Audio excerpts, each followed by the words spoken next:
रात्र 31वी. कथेचे नाव लाडघरचे तामसतीर्थ. राजाला आज परत जावयाचे होते. त्याला वाईट वाटत होते. श्यामच्या आईच्या सगळ्या आठवणी ऐकावयाला आपण नाही म्हणून त्याला वाईट वाटत होते. परंतु कर्तव्य कठोर आहे. कर्तव्यासाठी सारे मोह दूर टाकावे लागतात. चांगल्या गोष्टींचे मोह दूर ठेवावे लागतात. मोह वाईट गोष्टींचेच असतात असे नाही, तर चांगल्या गोष्टींचेही असतात. श्याम, आता आपण परत केव्हा भेटू? तुझी रसाळ वाणी पुन्हा केव्हा ऐकावयास मिळेल? श्याम, तू ज्या आठवणी सांगतोस त्या असतात साध्या, परंतु त्यातून सुंदर धर्म तू दाखवून देतोस.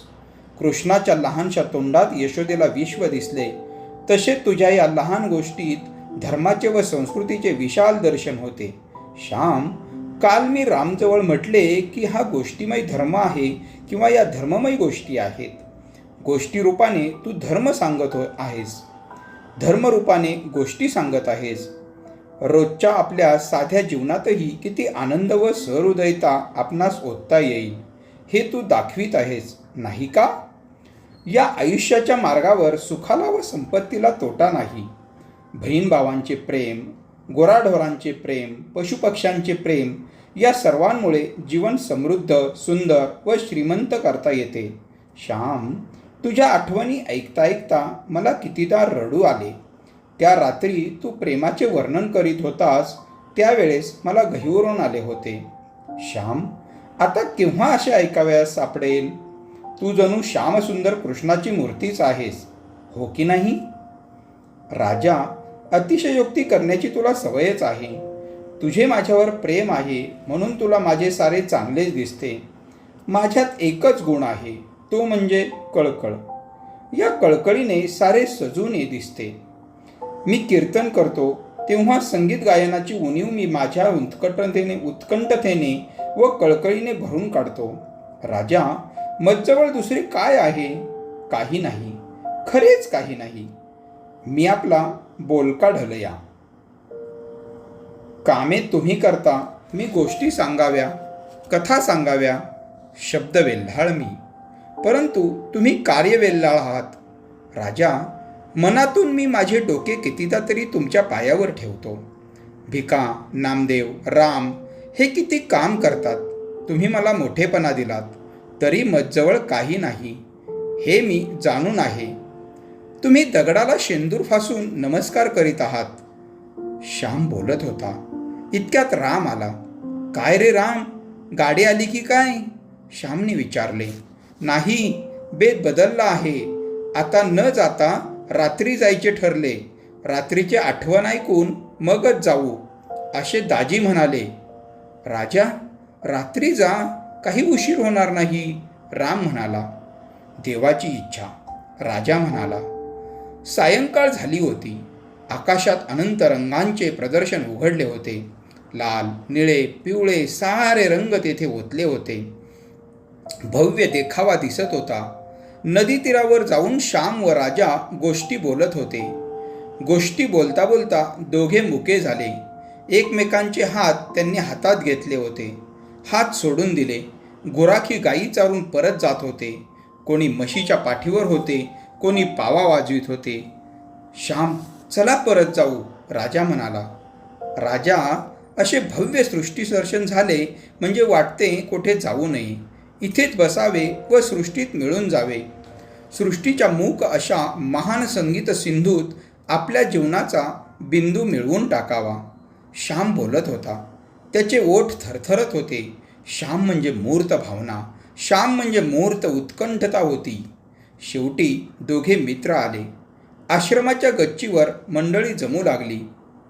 आकाशाच्या गच्चीत एक एक तारा येता येता सारे आकाश फुलून गेले. गच्चीत एक एक माणूस जमता जमता सारी गच्ची भरून गेली. प्रार्थनेला सुरुवात झाली. प्रार्थना संपली. क्षणभर सारी मंडळी डोळे मिटून बसली होती. श्यामने गोष्ट सांगण्यास सुरुवात केली. आमच्या लहानपणी जेव्हा आईचे सांधे दुखत होते त्यावेळेस लाडघरच्या देवीला एक नवस केलेला होता. दापोली तालुक्यातच लाडघर म्हणून मोठे सुंदर गाव समुद्रकाठी आहे. लाडघर येथे तामसतीर्थ आहे. लाडघरजवळ एके ठिकाणी समुद्राचे पाणी लालसर दिसते, तांबूस दिसते, म्हणून त्यास तामसतीर्थ म्हणतात. तो देवाचा नवस कितीतरी दिवस फेडावयाचा राहिला होता. आईचे सांधे बरे झाले होते. जरी ती पहिल्या इतकी सशक्त राहिली नव्हती तरी हिंडू फिरू शकत होती, 2 धंदे करू शकत होती. लाडघरच्या देवीला लाकडाची बाहुली, लाकडाचा कुंकवाचा करंडा, खण, नारळ वगैरे वाहावे लागत असे. हा नवस फेडण्यासाठी आई पालगडहून दापोलीस येणार होती व दापोलीहून आईला घेऊन मी लाडघरात जावयाचे असे ठरले होते. आई केव्हा येते याची मी वाट पाहत होतो. कितीतरी वर्षांनी आई पालगडच्या बाहेर जाणार होती. 12 वर्षात पालगडाच्या बाहेर ती गेली नव्हती. ना कधी हवा पालट, ना कधी थारे पालट. आई आली. दापोलीहून लाडघरात जाण्यासाठी मी गाडी ठरवली. दापोलीहून पहाटे निघावयाचे ठरले. दापोलीपासून लाडघर 3 कोस होते. 3 तासांचा रस्ता होता. पहाटेचा कोंबडा आरवला. आई उठली, मीही उठलो.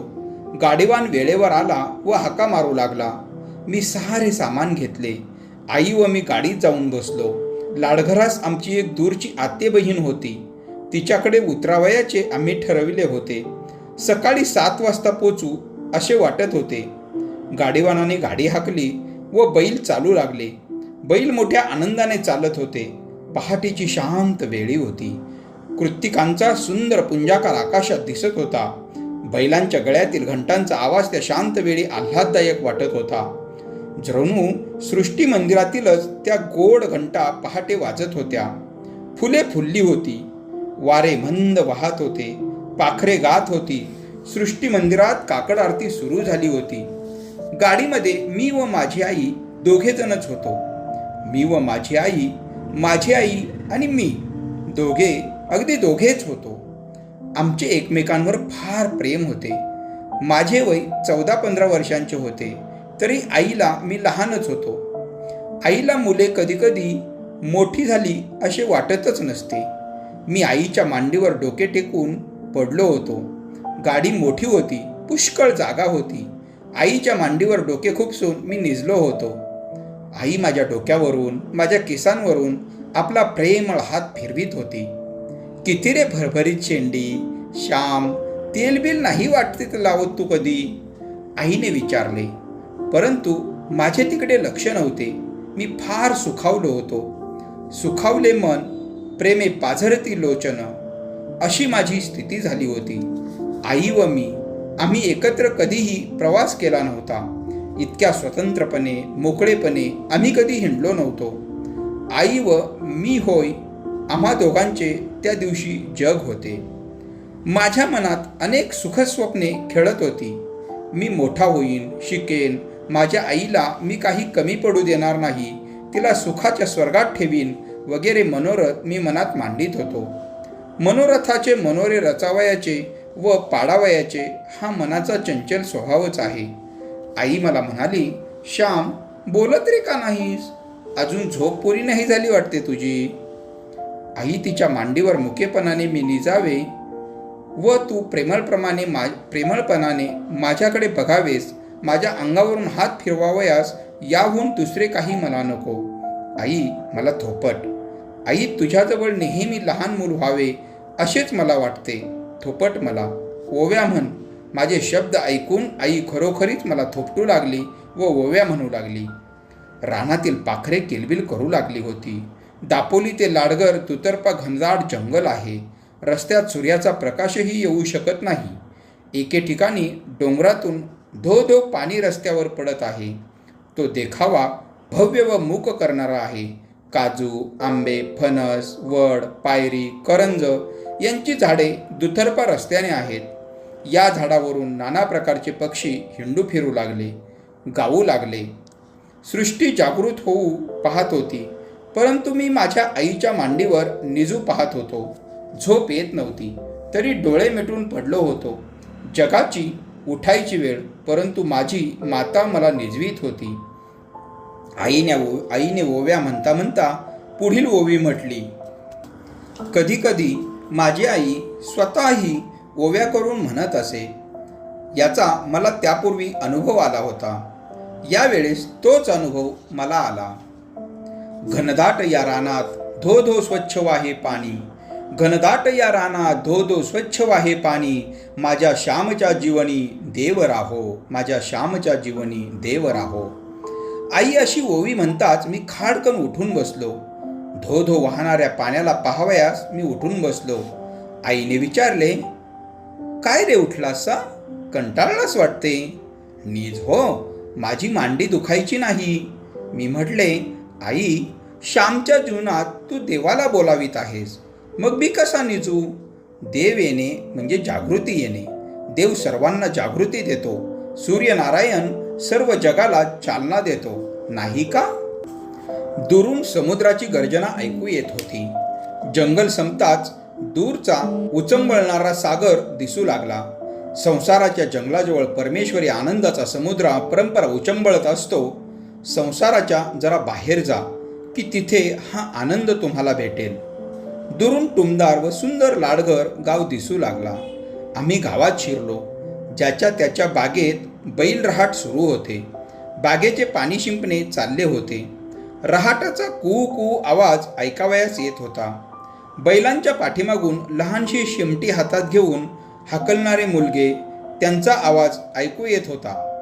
पाण्याचे पाट बागेतून वाहत होते. फोफळी, नारळी, केळी, अननस यांना पाणी जात होते.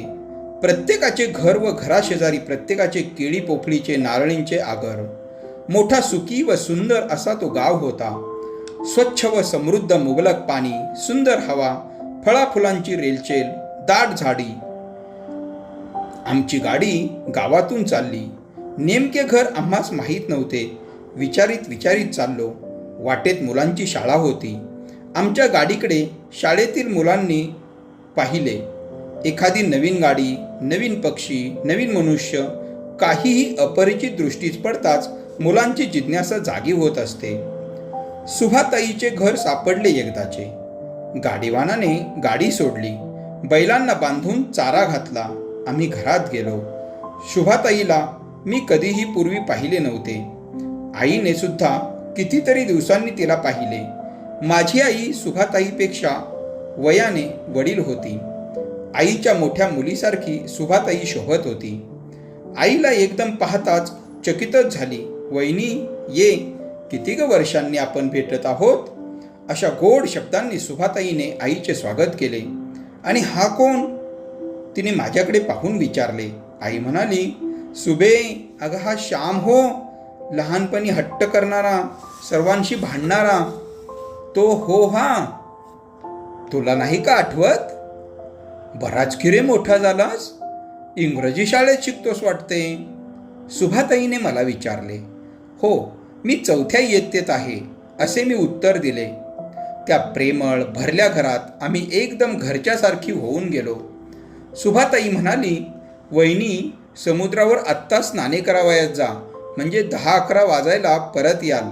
दुपारी जेवणे खाणे झाल्यावर देवीला जाऊ, म्हणजे सायंकाळी तुम्हाला परत जायला गाडी जोडता येईल.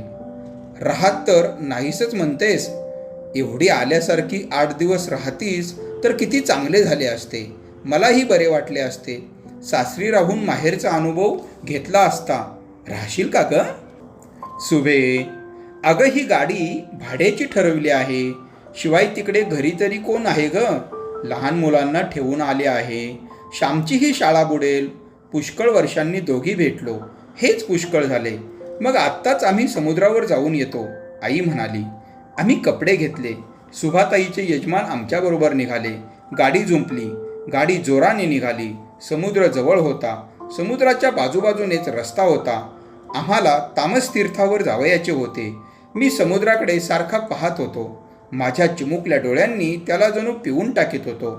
अफाट सागर, अनंत सिंधू, ना अंत ना पार. खाली निळा पाण्याचा समुद्र व वर निळा आकाशाचा समुद्र.